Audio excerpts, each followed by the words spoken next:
Welcome to Photo Snap Recipe. Let's make soft pancakes step by step.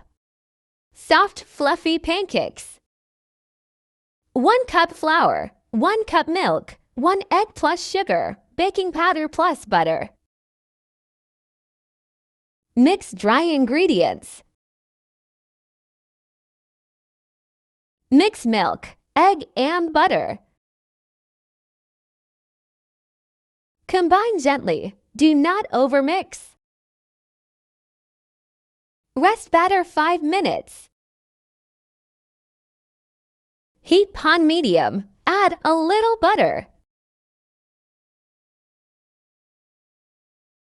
Use about 1/4 cup per pancake. Let it spread naturally.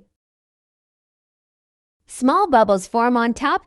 Edges look set. That's when to flip. Turn gently. Cook the other side for 1 to 2 minutes. Don't press it down.